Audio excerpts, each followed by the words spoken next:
Take your pixie out of your pockets, Neverlanders. Sprinkle some of that pixie dust around. Grab your happiest thought, and we're going to fly away to Neverland again. And of course, I'm not flying alone because is that okay? I saw a door open behind me. I was afraid it was the door. The cat was about to come in. But Lost Boy Eric is with me, not the cat.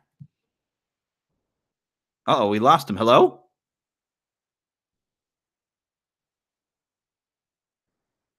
Eric? Uh-oh. Well, the nice thing is I will be... Oh, we did lose him. He is no longer connected. I don't know how this happened. But I am here. I'm going to have to edit the audio of this later because for some reason I have lost Eric. I don't know what happened to him. We're going to just continue going. Well, there he comes. Hello. Are you still there? Hello? And I'm back. There you are. Hi. Yeah, you got to maximize the window and hit the wrong button. You've got a delay between your image and your audio, so hopefully that's not going to be a problem. Well, we have had all kinds of technical issues today. We are very late with getting this going, and I'm going to have a lot of editing to do on top of I still have homework to do.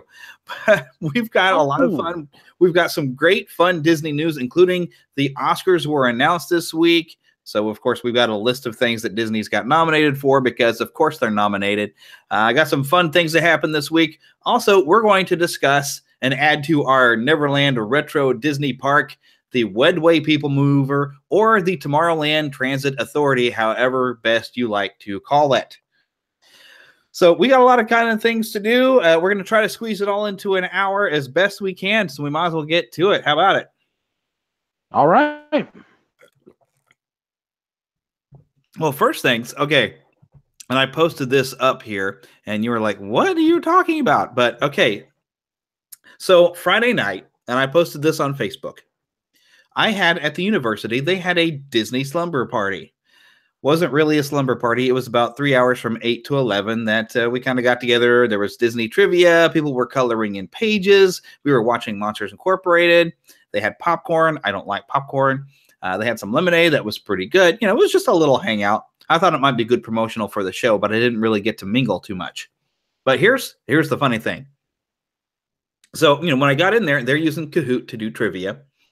And I pretty much knew everything on there. And I was like, wow, they're asking the really easy questions.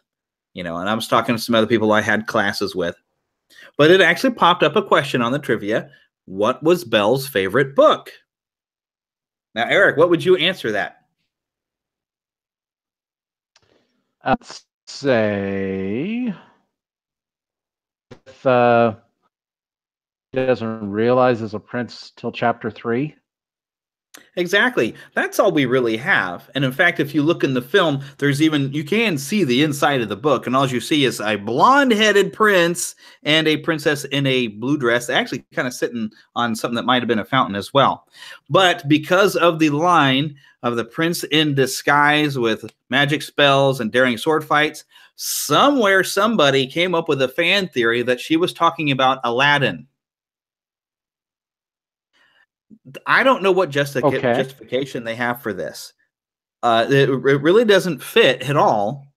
But this quiz, somebody put her favorite book as being Aladdin.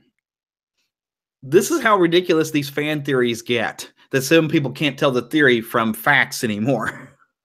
But I was like, I had to look that up when they said her favorite book was Aladdin. And so I went and I Googled it, and it turns out there was a fan theory somewhere on Reddit that people have taken to be truth. Reddit.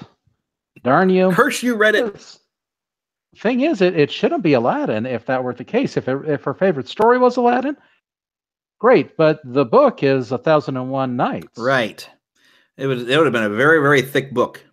You'd have had a better chance trying to say Jack and the Beanstalk, because she does definitely reference it.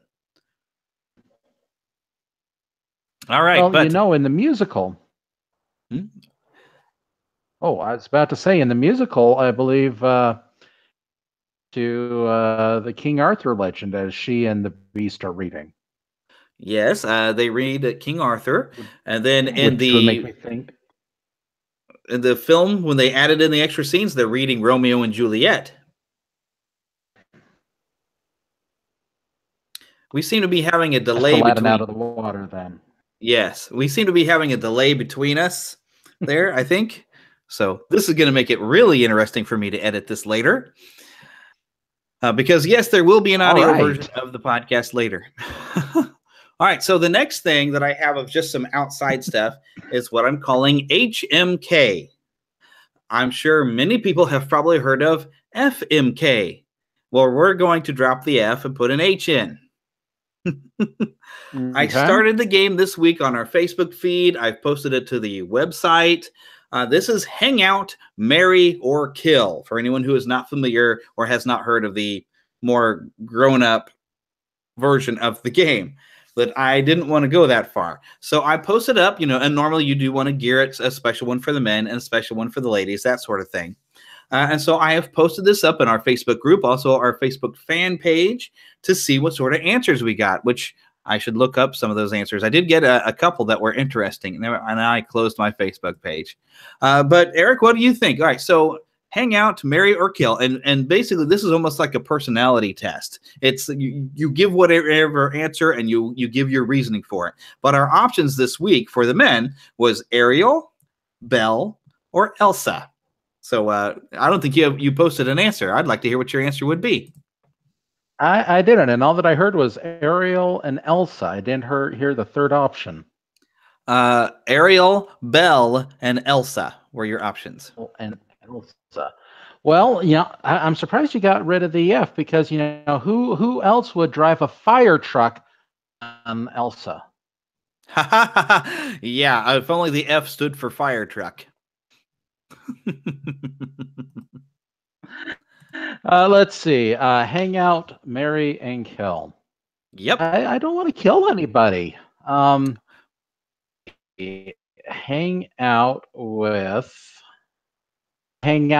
Ariel because she's got a lot of collectibles. It'd be a lot of fun to chat and discover new things with. Mary would probably be Belle because I have the most interest in common with Belle. And if I had to kill somebody, I guess it would be Elsa because she has a hard time controlling those powers that she has. Buddy, please don't come at me, Disney. But I had to choose. That'd be the way I would choose. Yep, I actually went the same direction because Ariel, being the collector, she'd be fun to take to go hang out at a convention. And she's also adventurous, so you could have some fun with her. But you got to be careful; you maybe get eaten by a shark. I put for Mary. I put shark. For Mary, I put Belle because she's similar to my wife Heather, the Wendy nerd, and that's worked out pretty well so far. We're almost at 15 years now of marriage. And plus, if I would have picked the redhead, I would actually be in trouble with the wife, I think. So we'll just go with that. And kill, I went with Elsa for a very similar reason. Her emotional state, she could doom the entire country. Plus, I just really hate winter. But we did get a couple of responses from some listeners. I'll read one that's pretty much the same as we did, but we have, so he says in the exact order, this is Lost Boy Philip actually, in the order as of the game and the gals, hang out with Ariel, she'd be a good friend, but too complicated. Marry Belle, which she's already would have explained up before, which she said that she's brilliant and that she sees what's within.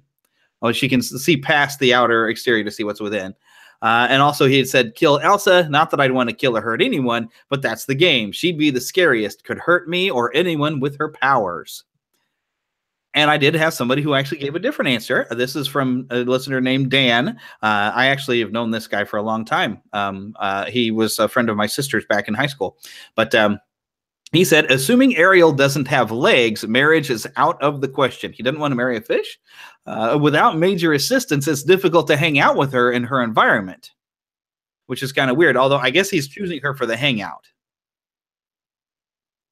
You were about to say something? Oh, no, I was just saying I guess true. With legs and the environment would make it a bit difficult. Right.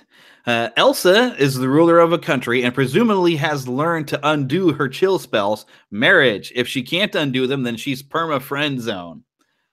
Belle reads books all day and probably wouldn't be that fun. Plus, meatheads will always try to woo her. Hang out. Okay, so I guess he's got them in a weird order. So Belle is his hangout. Elsa is his marry just because she's a queen. power, I suppose. It looks like he's going to kill Ariel because he can't see a way to really hang out with her or marry her because she's half fish. But like we said, you could go with legged Ariel. She could get her legs. Mm-hmm. But yeah, I spent a sense a little legs. Fishism. So I did have one up for the ladies as well, and I was going to have my wife give her answers, but she's taking a nap. Except for I'm being loud in here and probably woke her up.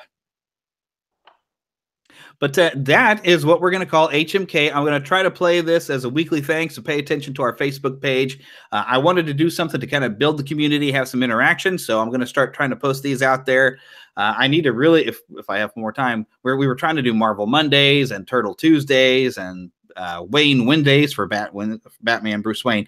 I was doing those consistently for a long time. It was hard to keep up on it because I'm super busy, but I do want to make sure I'm interacting with you in the community, and so playing a game is a great way to do it. So I'll come up with some new ones this week.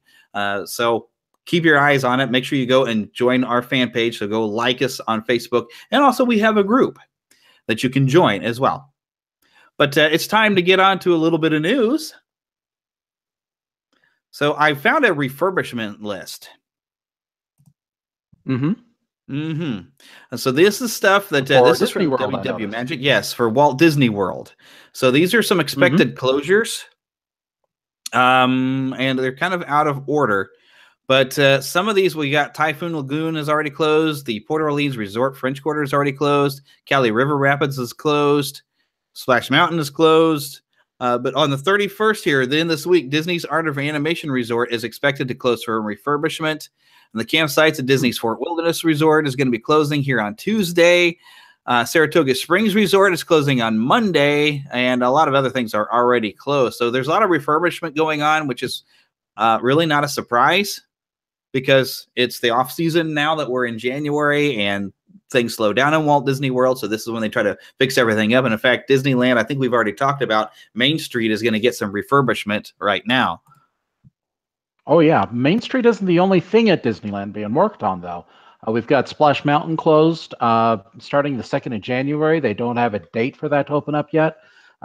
Same thing with Dumbo. They've actually closed that so that they can put up a new queue area in the shade. They're going to move it back, so it also allows a little bit more room for control in that part of Fantasyland, which desperately needs it.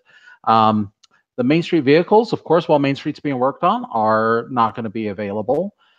As of right now, It's a Small World is also under being refurbished. They're transitioning from their Christmas overlay to the regular know and love. And that's actually supposed to be back up and running by the middle of this next week. Casey Jr. is closed beginning February 5th. And the Storybook Line canal boats are also going to be closed, this from the 5th of February to the 15th. Over in California Adventure, the Redwood Creek, tripping over my tongue. The Redwood Creek Challenge Trail is currently closed without any, and that's going to reopen. Colorado, California Screamin', Games of the Boardwalk, Mickey's Fun Wheel, all of those are closed as Paradise Pier is undergoing its transformation into Pixar Pier. Also, we do know that Grizzly River Run is going to be closed for about another week. It's Tough to Be a Bug is, I think, only just closed one day, January 8th. I don't know if it's open yet. Bakery Tour for Bowden Bread closed through next week. This is a stop we always have to make every time we go over to California Adventure because bread. Come on, free bread. And that's about everything going on right now. Of course, closures going on, but we've talked about those in the past as well. But I haven't been to Disney World, so I don't know what their off season looks like compared to the rest of the year. It's still pretty much business as usual, still very busy as it has been. So hopefully we can get some attractions back open again soon. Yeah, most Of things course, are still Pixar Pier open. we know Walt is going Disney to take a World, little bit of time for their make. it's mainly the resort areas that are closed, but the park is still there. So there's still plenty of things to do. So if you're planning a trip here in this off season, because the numbers and the crowds are going to be a little lower, you're still bound to have a great time and find plenty of things to do. Oh, but here's something that's been pretty exciting. Most definitely. So Black Panther has gone on to pre-sale, and it has actually outsold any other Marvel Studios film pre-sale. I didn't catch what you just said at all. Definitely interesting. Seems interesting. You know, I didn't think that Black Panther was eager an audience to see. I'm looking forward to it myself. I haven't advanced yet, but hopefully we've got another great movie right on the horizon here. Oh yeah, coming in March. There's going to be a lot of good movies in March because we got Ready Player One, we got Black Panther. I think there's something else in March now too, but I can't think of it. I thought I heard of something else coming in March that got me a little excited, but now whatever. But Black Panther, this is going to be huge, and a lot of it is I think the Chadwick Boseman was fantastic in Civil War. Getting to see the Black Panther character, I've enjoyed the character mainly from cartoons. I haven't really read a lot of the comics, but getting to see the character in a live action in a full movie is very exciting, and you definitely do get a certain type of the populace there who getting to see an African-American hero, that's going to get them excited because that's more relatable. So of course they're going to come out in droves. So this is going to be awesome. There's going to be a lot of people in this crowd, so get ready to have a good time with a large crowd of people. Hey, do you like to play with mobile games? Uh-oh, where do we go? Do we lose him? I do. The one that I'm oh, here I am. Yeah. Wow, we got like a 10-second delay. Actually, probably the most stinks. That stinks. My favorite now is Star Wars Galaxy of Heroes. This every so I've heard that one of these new mobile games coming out, the Star Wars based. Yes, Star Wars Rivals. It's going to be a shooting game. You can pre-register for the game right now. I'm already pre-registered. They're supposed to send me some sort of notification when it's time to actually download the game. I don't know a whole lot more about it, but the registration, you're going to get some bonus characters like Dark Troopers. Well, that's what I'm calling them because that's what they look like in Star Wars Rebels. You're going to get some of those, Death Troopers, as they called them in the film, to fight along with you. If you're happen to use an Android phone like me and my Samsung S8 here, if you happen to be an iPhone user, you're going to get some Special Forces Rebels characters that you can get for pre-registering. Along the way in playing the game, you're going to get to unlock hero characters and play as them doing certain missions in a shooting environment. I'm not sure exactly how a shooter works on a mobile game, if this is going to be, tap something to shoot at it or what. I'm not sure how this is going to play, but new Star Wars game, look it up, Star Wars Rivals on your mobile device. It'll be in your Play Store, whatever you call it, depending upon your device. But while we're talking about Star Wars, oh yes, should be fun. Did you watch the Star Wars show this week? No, I usually don't have time to sit and watch long shows on YouTube. I am extremely busy. I'm taking time out of doing homework to try to work on the show. Well, things that they brought up is what we're going to discuss here. That the last show, sure, a lot of people noticed, did not come out at the time that the movie was released. But what they have announced is that it dropped a word from me, but he's saying that the Last Jedi novelization did not come out yet when the movie came out. Right, and so what they have done, it's scheduled to come out here within the next couple of months. What they're doing is they're going to be adding in some of the deleted scenes into the movie to give us a little bit more context and understanding. What they're talking about including is the funeral for Han Solo, so that there can be some closure, some sense of finality to that Star Wars universe. I'd be interested to see if it has that third lesson that we talked about a few weeks ago. True. And Ray, I actually learned a little recent, just within the last day or two, what that lesson actually was. these little surprises text and to learn about. Oh, well, we're losing audio from Eric again. This is the kind of the hard part about us doing video is his connection is not always very good. So make sure you get into the audio version. I'm going to try to cut this together and make it work. But yes, also deleted scenes from the film are going to be put back in the book. That novelization is coming out very, very soon. Now you have an excuse to read it in case you're curious about these deleted scenes. Personally, I figure they filmed the scenes. I would like to see them, but I wouldn't mind reading about them if I have the time. So I'm probably going to pick this up. That's a great marketing strategy. Just say, oh, by the way, those deleted scenes, yeah, the novelization, I wrote those in, though. Here's something that I'm taking this with a grain of salt. It's been reported from Theme Park Insider that Walt Disney World's Talking Mickey is going away. He's been greeting in the Town Square Theater in the Magic Kingdom.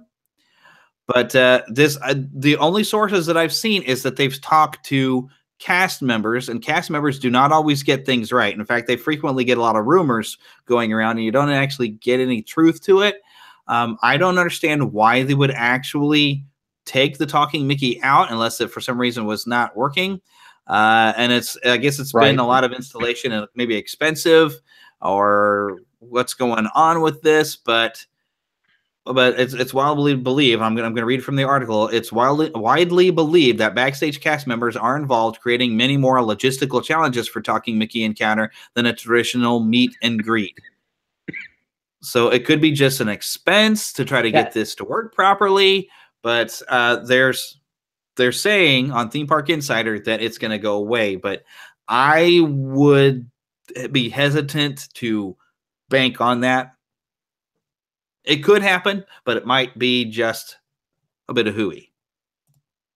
Yeah, I will just have to see what happens. I can imagine that if you have someone that's done this multiple times, a little old hat, which might be part of the concern. But, I think there's got to be enough people experiencing this for the first time that it's something that can continue to be refreshed and updated and continue to be different. Yeah, and this is better to me than just simply like, oh, look, it's Mickey Mouse and he can't interact with me. He can't talk. We're just there to take a picture. This was a very cool idea that where Mickey could actually talk and he could interact. And yes, it takes a bit more cast member work, but isn't that also what we get with the Monsters Incorporated laugh floor and with Crush's, I forgot what they call it. When you come with conversations with Crush, Turtle Talk with Crush. Yeah. Turtle Talk with Crush. Right. So it's already takes some extra cast member effort. So I don't see that would be an issue. That's why I'm taking that article with a grain of salt, but I figured just in case it does happen, we're going to mention it. But I really hate doing something that to me is probably just a rumor.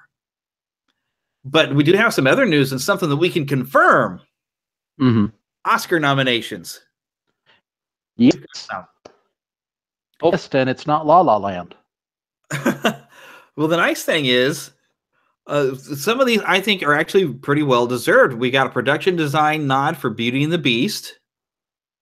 There was another one that was a Beauty and the Beast. It was, oh no, I can't. Where did it go? There was, costume design for Beauty and the Beast. And I think that's actually a very well-deserved nomination. I don't know if it'll win it. It's up against some tough competition. But Star Wars The Last Jedi's got some for sound editing and sound mixing. But this is fun. So animated short film. And I would not have known who was responsible if there wasn't an image up here on the Oscars page here from Yahoo. But there's something called Dear Basketball, which was a collaboration between Kobe Bryant and Glenn Keane, who Disney fans will know his name. And that's actually, that entry is actually under a bit of controversy right now. Really? Why? What happened? Yeah, because it was produced and it's about Kobe Bryant, and there's a bit of the Me Too movement circling around him and his actions right now. So it'd kind of be sad to see Glenn Keane miss out on this opportunity because of actions. But there have been some calls to remove that entry from the. Oh boy. Options. Well, and didn't he get in trouble for something actually once before? I don't know. I think I remember something about that. Yeah, he did. So There, the That could be a problem. rolled into our yeah, unfortunately. But I'm very glad to see Lou. I really enjoyed that short. Bullying and, basically reaching out and realizing, to look out for them, someone to, there's a reason why they're a bully, and trying to help them rather than just punish them. Yeah, that was the Although short. There was a lot of punishment in that. Yeah, that was the Pixar short. It was in front of something now. Oh, I can't think of it. Cars 3. Yeah, in front of Cars 3. Yeah, I remember that now. See, when I just having the title and the names behind it, it didn't click for me. I'm glad you said that. So, I'm excited for that one. I hope it wins. I haven't seen Cars 3 since the theater. I need to go buy a copy of it because Lou will be on there, I guess. Oh, yeah, it is on there. All right, I'm gonna go pick up a copy here before I might even do it tonight. Who knows? But you want to know something from the obvious Department of Obviousness? John Williams. John Williams, Star Wars: The Last Jedi for original score, and I think he's going to get it because he is the maestro. Mm-hmm. To be honest, 4 movies, so I don't know how their scores stack up, but it's John Williams. Come on, how much longer are we going to be able to recognize him and recognize his work? Right, and it is a fantastic soundtrack. I love the soundtrack for Last Jedi. Maybe I'll listen to that while I'm going to buy myself a Blu-ray of Cars 3. But speaking of Star Wars: The Last Jedi, we'll be able to buy it. It faded away, but the awkwardness of trying to do this on video because I have such a delay that I can't tell where you're going. Jedi. Yes, Star Wars: The Last Jedi has a buddy in there with visual effects. Guardians of the Galaxy Volume 2. Both of them are competing for best visual effects. But they've got some tough competition. Blade Runner 2049, Kong Skull Island, and War for the Planet of the Apes. Very heavy effects laden. So it's going to be tough. Mm-hmm. Oh, yes. And to be honest, with this being the third Planet of the Apes movie, I honestly could see them wanting to recognize that work and Andy Serkis's work with it. Yeah, I'm surprised Andy Serkis doesn't have a nomination for playing the role of Caesar so well and making us believe he was a chimp. Mm-hmm. I mean, that guy's awesome. He got an Oscar for Gollum or something, didn't he? Or did just MTV Movie Awards gave him something for playing Gollum? I think that was MTV. I don't think he's been recognized by the Academy yet. Academy, get on it, man. Andy Serkis is amazing. Okay, other things now, we have on here. There's a couple more. Yes, animated feature. Coco. Yes. I'm so. And comparing it. Oh yes, and comparing Coco with the other entries this year. Loving Vincent, I did not have a chance to see that. I have no idea what that even is. Winner as well, which I don't know. Not a clue. Ferdinand. Didn't see. Looked cute. The Boss Baby looked like garbage. Yeah, how did the Boss Baby get on here and not Cars 3? I don't know. Cars 3 was a very good movie. Like I said, I think I'm going to go pick it up when I'm done. How did the Boss Baby get on here and not Lego Batman? Oh, yes. Lego Batman was excellent. I don't have a copy of that one either. I need to get a copy of that one. I don't think Heather even got to see Lego Batman yet, and it was a great film. It was surprisingly good, even. It really was. Yeah. But speaking now, this isn't the only. Well, we were going in the same direction there. Speaking of Coco. Best song, and it's a shoe-in my book. Remember Me from Coco, the instant waterworks song. Which I was looking for a physical copy of the soundtrack. I have not found it anywhere. I think I'm going to have to buy it digitally because I want to be able, but I don't want to play it around home or have Heather hear it. It might spoil it because she still hasn't seen Coco. She hasn't really been that interested. I can't seem to get her convinced that she needs to see it. Tell her it's just. But that's everything we've got for Oscars nominations. All right, well, let's move. What's the next thing we have on our list here? Oh yes, we've got to see a little. We found out some stuff about the cast of The Incredibles 2, which is coming. What I think in May, or is it this? I think it's November. Yeah, I think it's November. Yeah, I think it's I'm November. eager for it to come sooner. Yes, but maybe we'll get to see something during the Super Bowl. I've been hearing rumors we'll get to see something about the Solo film during the Super Bowl. Yeah, but and I've just heard rumors there might be a second Avengers trailer for the Super Bowl. Well, oh, that sounds awesome! Avengers Infinity War trailer is what he was saying there. It didn't come through very well. Okay. A lot of the cast is returning to reprise their characters. We'll just kind of skip ahead a lot of that. The only thing that's going to be different is Jack Parr doesn't have an actor really related to it, but you know, Jack, you get baby noises, and they've probably just recorded what they wanted. And I think we do have a different Dashiell Parr. We have Huckleberry Huck Milner. Because I'm sure the original Dash, I think, was a child as well, if I remember correctly. Mm-hmm. And so, you know, children grow up. But we got some brand new characters. We have Winston and Evelyn Deaver, and they have a world-class telecommunications company. And these are going to be voiced by Bob Odenkirk and Catherine Keener.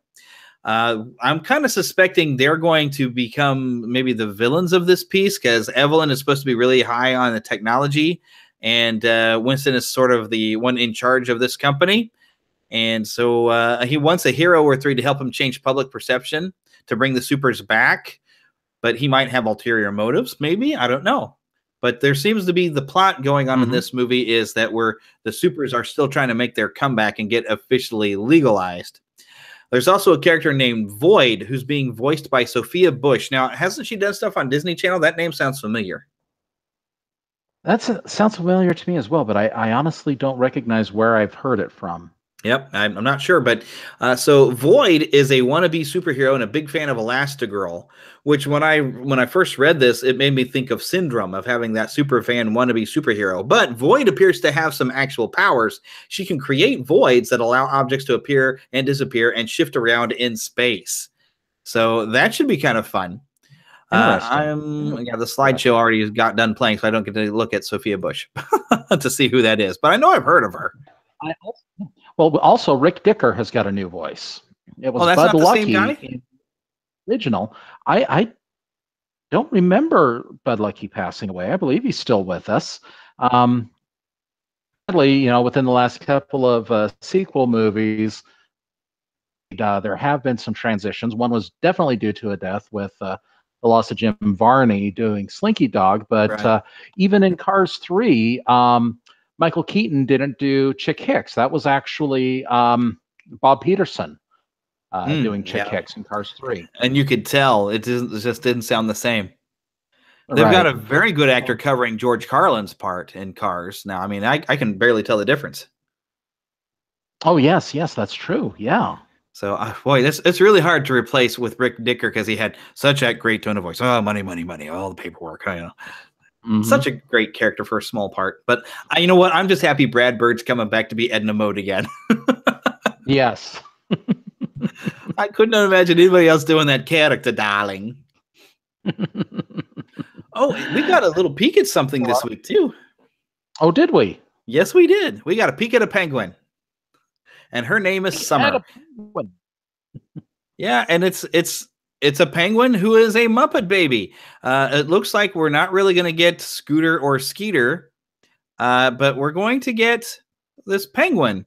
I don't understand why they had to do that. It doesn't make sense. But the Muppet Babies are coming to Disney Junior. It looks great as far as like the video and the character design. But we've got a description. She's voiced by Jessica DeSicco. I don't know how to say her name. DeSicco. And she's supposed to be an arty type of girl, according to, let's see, the last name of Warburton. I forgot the guy's first name. This is apparently, though, you can see some of this in the Entertainment Weekly magazine. Tom Warburton, yes. But he says that she's going to be super creative, loves to draw, loves to paint, loves to dance, and all at the same time. She's the smallest of the group, but definitely has the biggest heart. I'm like, well, that's nice and all, but I would like to see Scooter back. I liked him as the computer nerd, and I like Scooter being the athlete, you know, but I guess we just move on, don't we? Well, to be honest, in the images we've seen, we don't see Scooter or Skeeter. Now, they mentioned specifically Skeeter will not be a regular in the new nursery going to appear. So it's possible we may see Possible we'll see Scooter and them. Skeeter. Mhm. Now, obviously, Animal is going to be part of the group as well, but I'm not seeing Rolf. You're right. Oh, man. I don't So know. again, Well, just kind of interesting. I'd say we'll always have our memories of watching the original Muppet Babies, but guess who has not released those onto any sort of home video? 4 and 5 while we're alive and Muppet Babies, please. Ah, my goodness. Oh, there is something that is coming back soon. Yeah, Superman's underwear. His red trunks are back. Yeah. If you don't know, Action Comics number 1000 is coming up here in about a month and a half. And part of how they're celebrating this milestone, a few years ago, DC launched what's called the New 52, in which they basically rebooted all of their characters, gave them slight tweaks to their origins. In the case of Superman, there's a Kryptonian armor, have red briefs. Kind of a striking change. It's echoed in Man of Steel and the Justice League and, the movies that have been coming out from DC lately. But he's back with his classic look. Yes. And this is going to be on April the 18th. There'll be a 10-page Superman story written by Brian Michael Bendis with art by Jim Lee. That's already enough right there to buy it. There's also going to be 2 15-page stories from 2 of DC's current and most popular talent teams. This, according to Superhero Hype, of course.com. This is going to be from Superman writer Peter J. Tomasi and artist Pat Gleason, as well as Action Comics writer and artist Dan Jurgens. Another good reason to buy it. I recommend if you have a comic shop you like to go pre-order this thing because holy cow, it's Action Comics number 1000. That alone is worth the price of admission. Exactly. I'm looking forward to this. That's a good team behind this particular book. There's also going to be a hardback version of this coming out, which is going to have a lot more stories, a lot more input as well. Probably quite a bit more expensive, but this is a big deal. Yes, this comic is getting 1,000 issues. This is huge. It's huge. Yeah, I'm saying it's huge. Oh my goodness. Speaking also of people that are pretty huge, actually, the fun thing is this guy. You really can't see this guy, but he's only about a month older than I am. But yeah, he's about Ferdinand sized. Now this is kind of weird. So John Cena has presented himself. He tries to have a very good, clean image because he's been a face for a very long time, although he can be a heel wrestler. But he's starting his film career really in the mainstream area with Ferdinand. But he is now in talks to star as Duke Nukem in a film about the video game character Duke Nukem. Which, by the way, Duke Nukem will be appearing in Ready Player One. But have you ever played a Duke Nukem game, Eric? I have not, but I've seen plenty of friends play it, and I've caught a playthrough or two a couple of times on YouTube, and I can tell you that Duke Nukem's not really anything, like. Yeah, but I'm familiar with the content. It's not what you'd call a family-friendly game, and I haven't really played a lot of Duke Nukem either.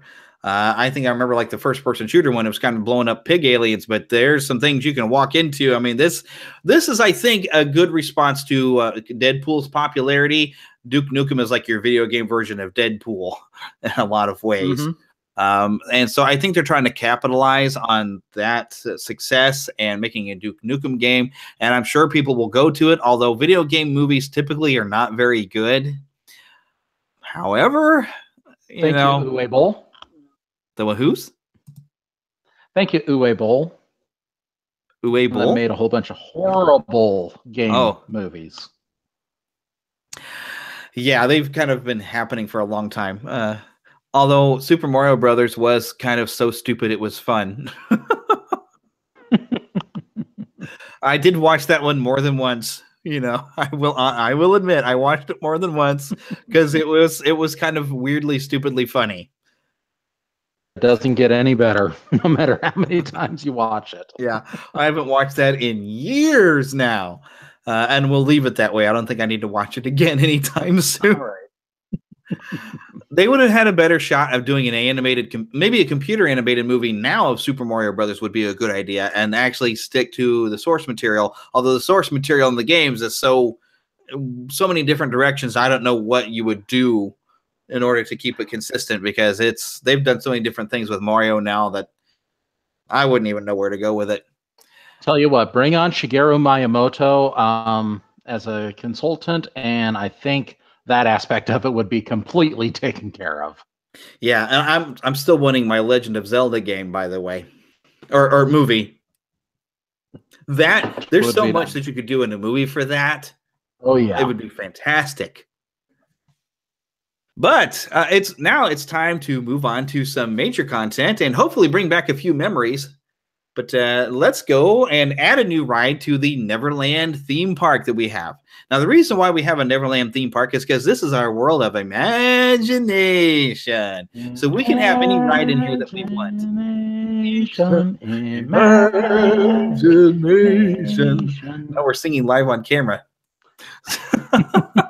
But so, yes, we get to have whatever ride back we want. And granted, there is a version of this that still exists in the Walt Disney World, Tomorrowland, Magic Kingdom.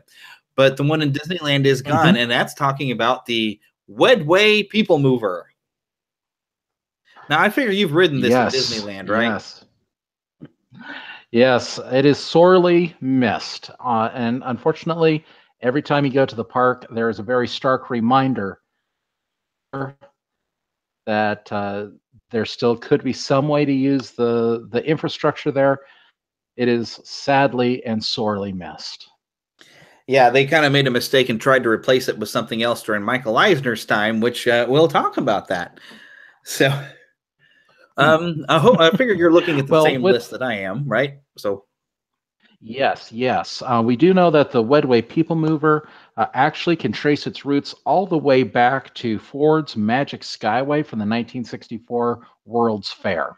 This was a ride that was designed for cars to back and see sights. That inspired the Omni Mover. It helped change the way storytelling could be done. Ride, and really it kind of excited Walt and the Imagineers to kind of see, well, how else can we move this? How can we improve this system? The outcomes of that was the People Mover. One of my favorite pictures is from 1965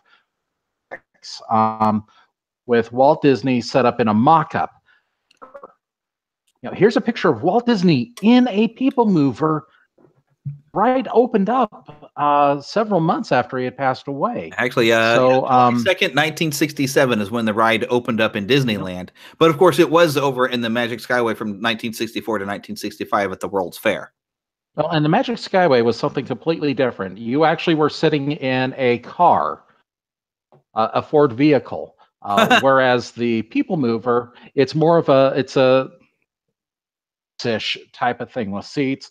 No windows, where you could look out as it was moving along. The way that it worked was actually propelled at Disneyland by tires attached to a motor. Yep, electric a series of cars along the track. And because it was using tires, Disney initially went to Ford to see if they wanted to sponsor it. You're looking at introducing a mass transit system that could potentially put us out of business. No, we don't want to sponsor that. No, don't put us out of business with our own ride. So the other option was to go with the company that can manufacture the tires on the wheels that propelled these cars, which was Goodyear. And Goodyear sponsored the attraction from 1967 all the way until 1981. 81. Yep, 1981. The funny thing is there was a song called Go Go Goodyear that actually stayed on the ride until 1990. Yes. And very well remembered and beloved. Yeah, I don't know if I have a copy of that song. If I do, then let me know or get it to me if you have it, and we'll play it for everybody. I at least have You've some got radio it. audio of You've got it. 1984. I do have it. Okay, well, I'll Yes, you've try to got the track that down. Go Goodyear song. Yep. Okay, so if you download One of the the audio neat version of the things, show, I'll play it for you. and one of the neat things about this attraction was it would wind all throughout Tomorrowland. It would go in and out of buildings. It went over the Autopia. It rode right alongside the monorail. It went all over the area. But as it would go in and out of buildings, was you could actually see the inside of attractions from a different perspective. When you went through adventures in inner space, see people boarding the Atomobiles. When that ride later became Star Tours, you could look down and you could see people standing in the queue waiting to go on their galactic adventure. It would go through Space Mountain and you could hear the ride vehicles inside of Space Mountain as they're passing by. The neatest things of it was it would go through a speed tunnel beginning in 1977, where as you went through the speed tunnel, you could see cars projected all around you, and it looked like you were in a race. Vehicles.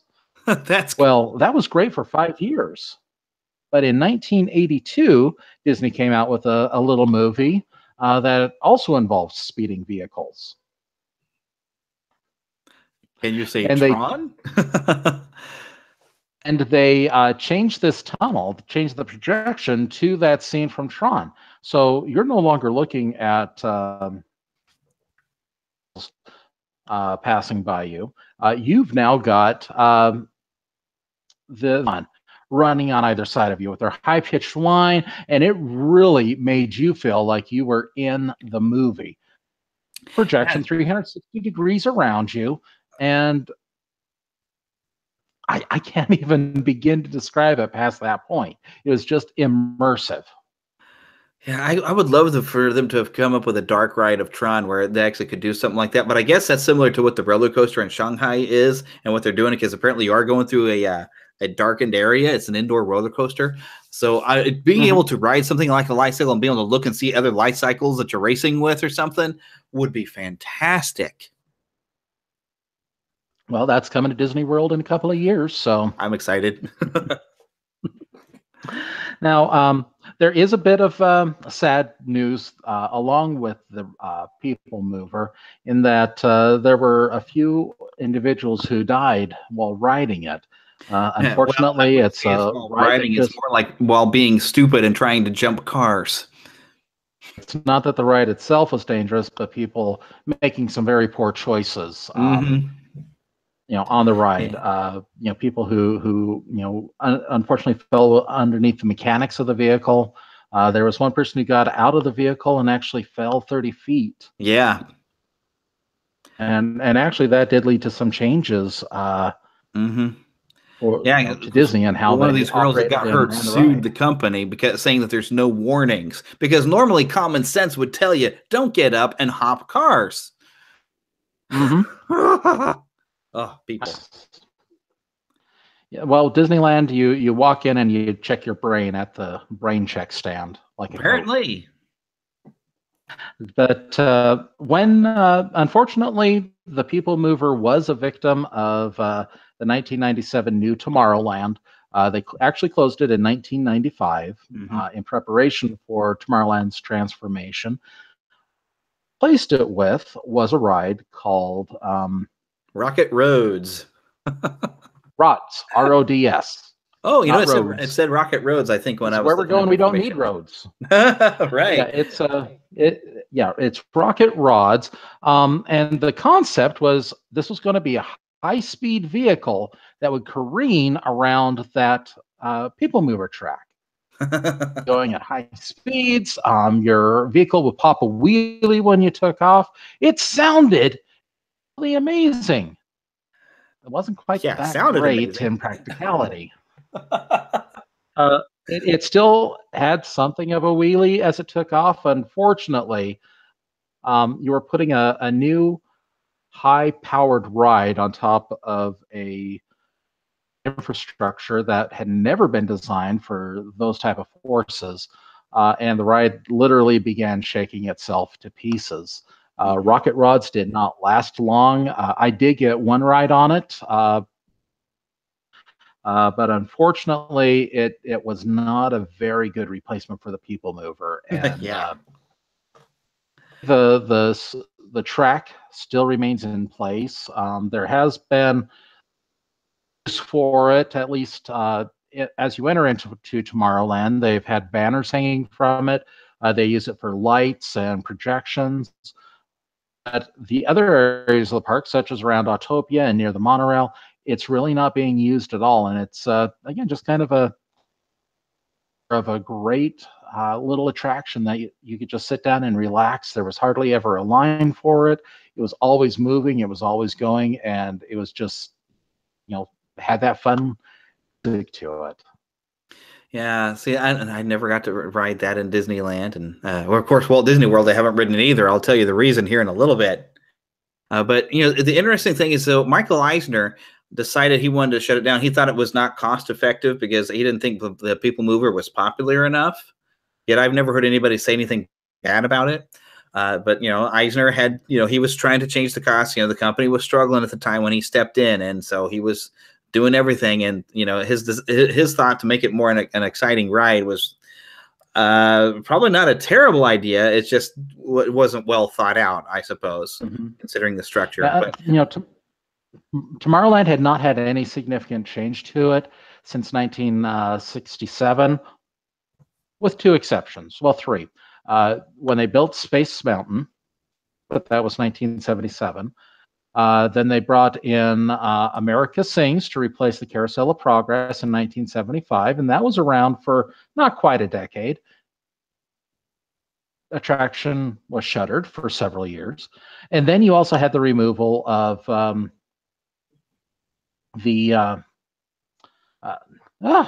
Adventures Through Inner Space being replaced by Star Tours in 1989.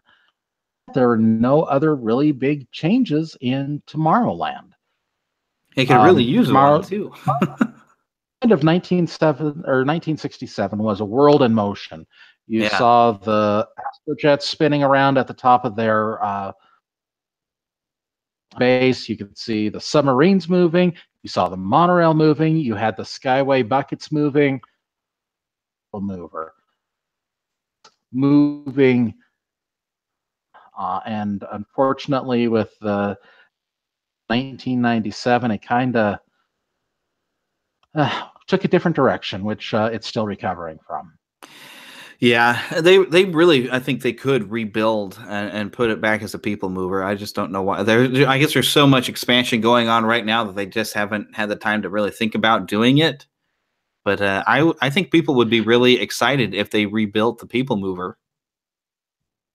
Well, in the year 2010, then Disneyland President George Kalogridis had said, yes, we're not bringing back the People Mover now, but we know how important it is to you, indicating that there might be something off in the future about it. Unfortunately, just have not seen anything since, and really don't know. What I have heard is that after Rocket Rods, the track has deteriorated badly.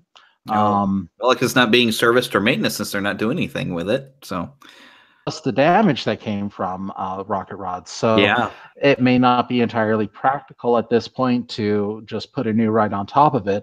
They would have to go through and remove 2 miles of track just to think about replacing it. Yeah. But it's the cool thing, and if they ever did bring it back, it would be nice to get the old host back. Jack Wagner did the original voice. Yes. He was like the voice of Disneyland for a long time, wasn't he? So yes, he was. That's pretty exciting to have Jack Wagner. I've actually heard somewhere, I don't know where to find it, but I have heard it before. There's some outtakes of Jack Wagner messing up some things as he's doing some of the announcing in the park. But one of the changes with those accidents, quote unquote accidents, we'll call them, was a safety announcement was added actually in 1982 by B.J. Ward, which I guess was pretty much saying, please don't jump from a moving vehicle. And I honestly don't recall.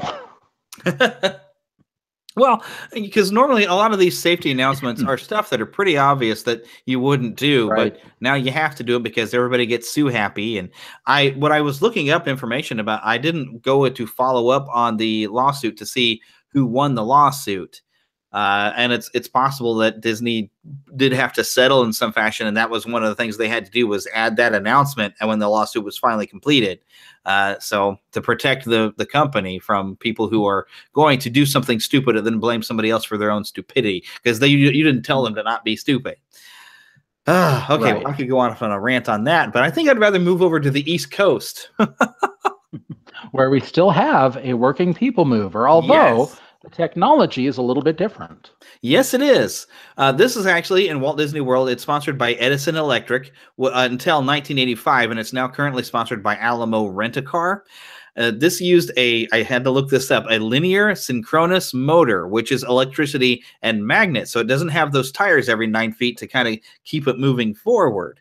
It just kind of pulls it along by magnetism, which that's very, very cool and very, I'd say, more futuristic, more Tomorrowland compared to moving tires. It opened in 1975, and I have what is this 1944? I think I was meaning to say that there's a change in 1994. I've got a typo on my notes. So from July 1st, 1975 until 1994 was this original version, and once again hosted by Jack Wagner until 1985. How this differed, though, from Disneyland is these were open air cars, but it did have a ceiling. And so you were able to probably see a little bit better. Disneyland cars were open air as well. Okay. But you did have a ceiling, I suppose. A tilted ceiling, yeah. Okay. Very similar. This is what I think was interesting is, I guess to try to be a bit more Tomorrowland, there was like an update for the new Tomorrowland in Walt Disney World's Magic Kingdom, and they had this ORAC 1 computer that became the voice of the ride from 1985 to 1994. And this is where it would take you, you'd get to see if you had wings, which eventually became the Delta Dream Flight after 1989, and you would go through these 3 windows where you could see different things of flight. You would see some barnstorming. You would get a view of Paris with apparently 3-dimensional, and it seemed to have hills and things going on. And then what was weird is the 3rd window would apparently only have had like a really bright light, and so they just had like a curtain or something over to cover it. That's the only thing I found about the 3rd window. Now, I'm hoping they had something more than that at some point, but that seemed very strange to me. But later, though, you'd also get a chance to go through the Mission to Mars attraction and get to see the inside of that, as well, of course, going through Space Mountain. Now, so in 1994, they got churned into the TTA, the Tomorrowland Transit Authority, and it remained that way until 2009. And this is where we get why I never got to ride it. This was hosted by Peter Renaday, which you would know as Splinter. You'd also know him as Henry from the Country Bears and a bunch of other stuff. The ghost host on the album version of the Haunted Mansion with Ron Howard and things like that. And this actually had 3 different lines that you could hop on. So Red Line would take you on an off-planet adventure.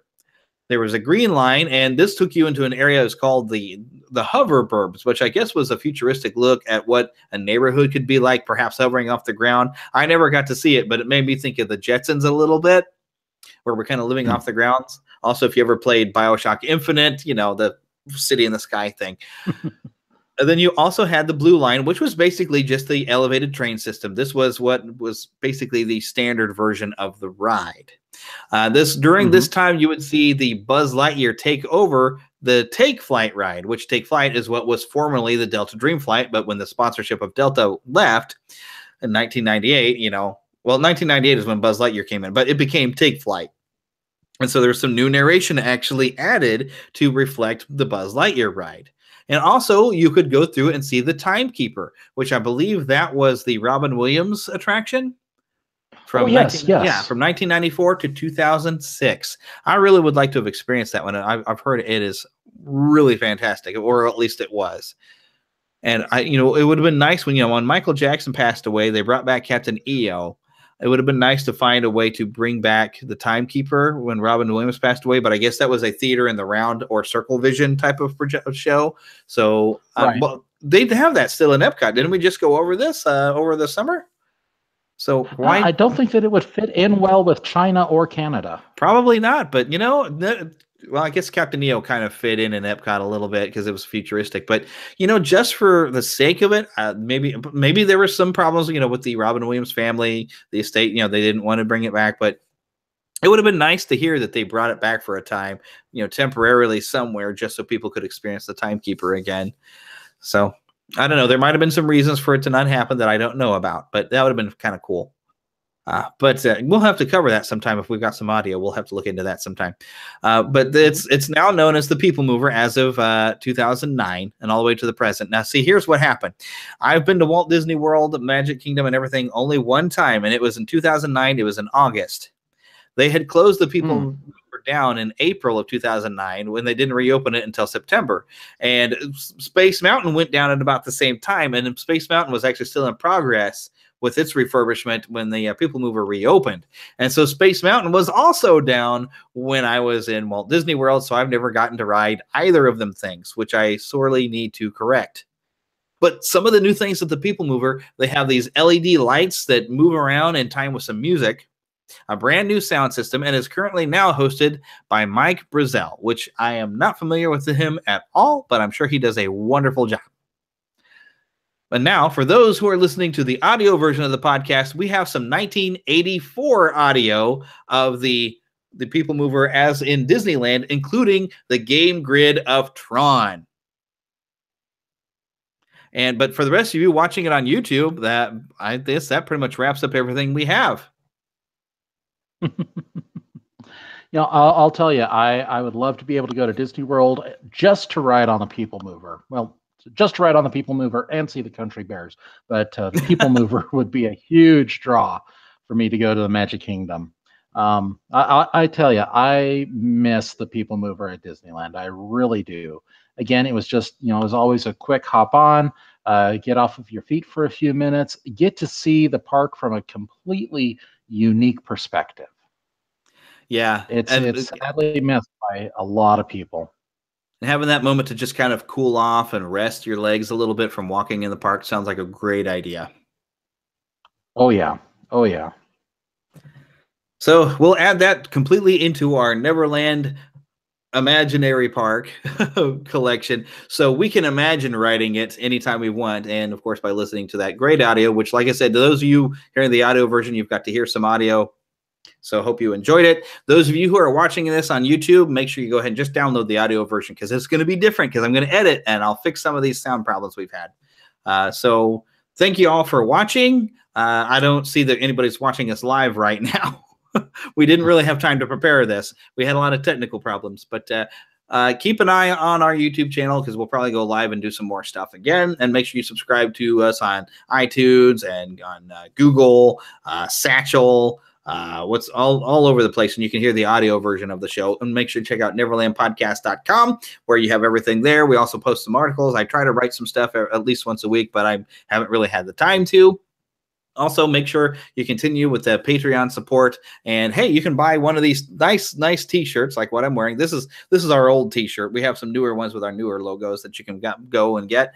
Yeah, the Patreon support and the T-shirt sales really do help make a difference to keep this thing going, because it is an expense that I have to deal with. But when you help me out with the expenses to keep it going, I really appreciate it. So, anything else we want to add before we sign off? Hey, we're going to be at Planet Comic-Con coming up in February. Yes, February 16th. Yep. If you're in Kansas City those days, the 16th through the 18th, come on by, see us. We are both planning on being there all 3 days. Well, I'm planning on it, but I got to get a press pass, because I'm only there. I'm mainly going to be there on Friday. We're going to have a panel with Adrian Ropp. I believe it's at 3:30. There in the main, one of the panel rooms. I haven't gotten to really sit down with Adrian to figure out what all we want to talk about. He's used to doing this, so I need to talk to him, figure out what all we want to talk about. But he's worked on Disney Infinity, doing like storyboards. He's drawn Bullwinkle and Rocky comics, Pink Panther comics, Underdog comics, Archie comics. So it's going to be fun. And Eric has known him, I guess, most of his life. Oh yeah, he's been my best friend since sixth grade. So. He's got a lot of great stories. He's got a lot of a great history and a lot of good things that he's been able to participate in and work on. And so, hopefully, if you're hearing this, please make plans to come to Planet Comic Con, attend this panel. Adrian's going to be there as well, selling his artwork. So we'd be glad to see you. Yes, and you can get a copy of his Chim Chum book, which is a comic he writes and creates completely himself, which I forgot what the website is. Chimchum.com. Chim. Well, that's simple. Chim. And it is really fun. It's like an overweight samurai guy. And so it's really funny. It's really good stuff. I think you're going to enjoy it. But he's going to have a book collecting some of that stuff. So he'll be there. He can sign it for you. You can buy the book. So it's going to be great. Well, he's got his book with collection of his webtoons, but coming out this month is Chim Chum #1, part of a 6-issue series that's being put out by American Mythology Comics. It's actually going to be a comic book. Awesome. So we're really excited about this, looking forward to it. And, of course, Adrian will be there to sign that as well as any of his other work, and happy to have you stop by and say hi. Yes, and hopefully I will be somewhere in the area on Saturday as well. They're going to get to go 3 days. I'm only slated for one unless I buy myself some tickets. But I'm hoping to get my press pass approved so I can be there to cover the event and also maybe help out around with something. I'll be around, so at least meet you and try to, if you wear some great cosplay, come find me. I want to get pictures. We'll share them on the website with your permission, of course. So it'll be fun. You can meet Adrian. You can meet Eric. They'll both be at the booth. Eric will be you can come to the panel. We did find out from Planet Comic Con that they can have somebody cover Adrian's booth while you come and join us on the panel. So all three of us can be there. It'll be great. Good. So it'll be more fun. Woohoo! And we will be, of course, recording some audio, so we can share that audio later. But the audio won't be as much fun as it will be to be there live. So make sure you go check it out. Planet Comic Con, I've linked.com in Kansas City. They do have a Facebook page and all that stuff. Make sure you follow. I'm going to see if I can get somebody that organizing the event to come on the show to talk about it a little bit, like we did with the Kansas City Comic Con. So I'm going to see if I can make that happen. So I'm waiting. And I think our friends from Thank You Walt Disney are going to be there. Yes, they're here every time. So Thank You Walt Disney is going to be there. I don't know who they're bringing as a guest, if anybody. Usually they bring some sort of really cool Disney guest with them. So you're going to want to meet them as a Disney fan. But, Jim Cummings is going to be there. Huge list. Fred Iwan's going to be there? Yes, which I've already gotten to meet him, but that'll be awesome. Fred Iwan, if you don't know, voice of Mickey Mouse. Outside of Disney, I know that Rob Paulson, Maurice LaMarche, and Jess Harnell are all going to be there this year. Holy cow! I did not hear about that. Drop there. So 2 or 3 Animaniacs and Pinky and the Brain. Oh my goodness. Oh my goodness. Okay, I am there. I did not know about those 3. Because that's cool, because I've gotten to talk to some people who've worked in Adventures in Odyssey. I've gotten to talk to Katie Lee, to Townsend Coleman, and now I get to talk to Jess Harnell. That's going to be awesome. I'm all excited now. Plus, he gets to talk. He's not the host, but he's the voice of America's Funniest Videos, and that's like my favorite show, which is actually on right now. Well, of course, they show a rerun of the next Brer Rabbit in Splash Mountain. Yes, he's Brer Rabbit. We got to get him onto the show. Rob Paulson will probably never do our show. He's got his own stuff too much, but Jess might come on the show sometime. That would be awesome. Maybe I can get Katie to put in a good word for us. So, yes, lots of exciting reasons to come to Planet Comic Con this year. But, of course, the most exciting one is to get to meet us. Exactly. Yeah. This face ain't just for looks. I may have shaved by then. I don't know. Well, February, it'll still be winter, so I'll probably still have this to keep my face warm. But we'll see. Well, I've been told I've got a face for radio, so. So have I, but I'm still showing it on YouTube. You're a glutton for punishment if you watch this. All right. Well, I think that's got everything I had on my plate. Yep. And now I'm going to take the audio of this and try to create a podcast. Bye-bye. All right. Bye.